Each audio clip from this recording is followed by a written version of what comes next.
Alam nyo guys, pumunta ako ng 7-Eleven. Meron doon ng nanghihingi. Para lang sana magpa-load. Meron doon nanghingi ng pambili daw ng cup noodles. Tapos, sige, isama ko na. Tapos, gusto ko isama yung cup noodles. Sabi niya, mag-add na lang daw siya ng fried chicken. So, sige. Dinala ko na lang din yung fried chicken. So, kala ko una-una, nung humingi siya ng cup noodles, I thought it was a prank. Kasi nga,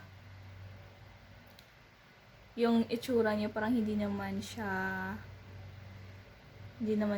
parang pulubi or something like that. Tapos, nung binigay ko na yung I'm done with paying with the chicken, tsaka yung chicken with rice, at tsaka yung cup noodles, parang kita ko naka-crocs pa siya. Ganda pa yung chinelas niya kaysa sa akin. So like, I don't know kung pinaprank niya lang ba ako or what or something. Pero kasi yung tao nang hihingi. So, ako nga,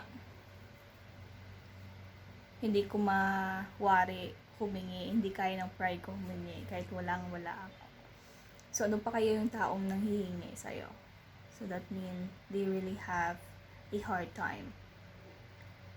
Kaya, yun. Binigay ko na lang rin. At saka, umalis na ako. So, ganun. Yung karma talaga is